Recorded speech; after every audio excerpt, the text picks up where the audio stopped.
దేవుడు ఎప్పుడు కూడా తోడుకుంటారు బిడ్డరా.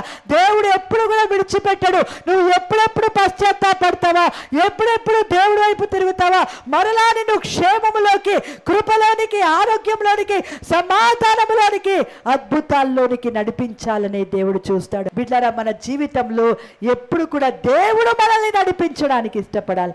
దేవుని నడిపింపు అధికారానికి మన జీవితాల్ని అప్పగించుకోవాలి. ఇక్కడ మనం చూస్తే వీళ్ళ జీవితంలో వాళ్ళ నక్షత్రాన్ని విడిచిపెట్టిన, నక్షత్రాన్ని చూడడం ఆగిపోయినా సరే నక్షత్రం అయితే అక్కడే నిలిచి ఉంది. ఈరోజు దేవుడు నీ కొరికే నిల్చున్నాడు.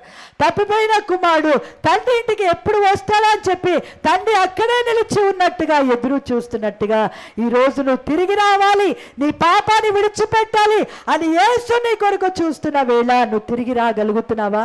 ఆయన వైపు చేతులు చాపగలుగుతున్నావా? అట్లాగాని నువ్వు రాగలిగితే నువ్వు పోగొట్టుకున్నదంతా కూడా దేవుడు నీకు సమకూరుస్తాడు. హల్లెలూయా.